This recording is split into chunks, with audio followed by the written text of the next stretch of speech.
My name is Mitch Painter. I've bought and sold over 1,000 properties in Cincinnati over the last 22 years, never listed on the open market. This video is going to be about how to deal with subcontractors.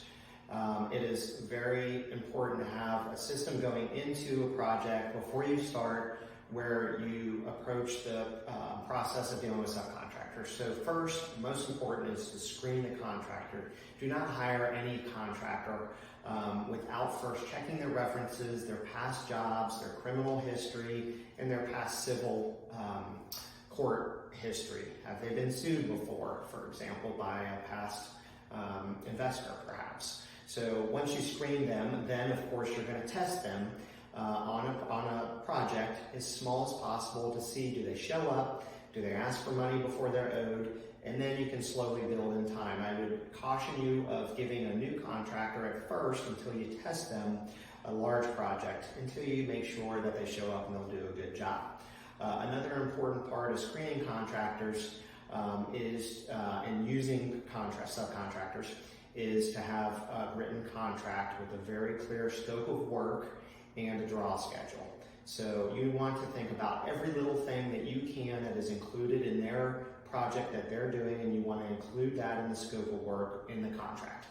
The contract should also have a completion date with a per diem penalty per day if they don't get the project done by that date. That comes off of the amount that is owed to that contractor.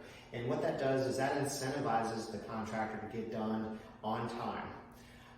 And there's also important things to have in that contract, such as insurance, workers' comp, and of course the detailed scope of work and the price.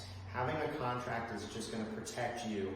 I cannot tell you how many projects that I've done that I just felt good about the contractor. I was just going to give them a try. I decided not to use a contract and I regretted it. So do yourself a favor, take a half an hour, prepare a contract for all of your contractors, and then it protects you and the contractor.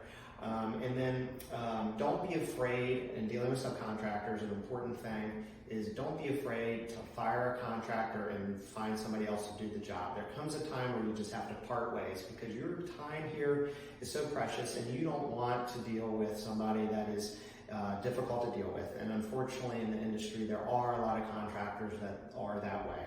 There's also a lot of incredible contractors out there that would love to do your job and that are easy to work with, have a positive attitude, and are the type of people that you want on your team. So this goes, of course, with employees and subcontractors. Make sure to be very particular of the people that work for you, and don't put up with somebody that isn't a good fit. The quicker you part ways with that contractor, the better, the sooner you can find somebody good.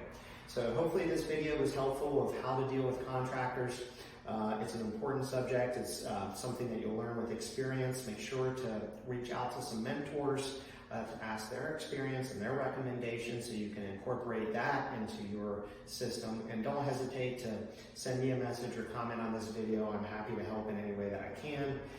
Make sure to join my buyers list at cincyrehabdeals.com. That's cincyrehabdeals.com to get the jump on great rehab deals in Cincinnati, never listed on the open market.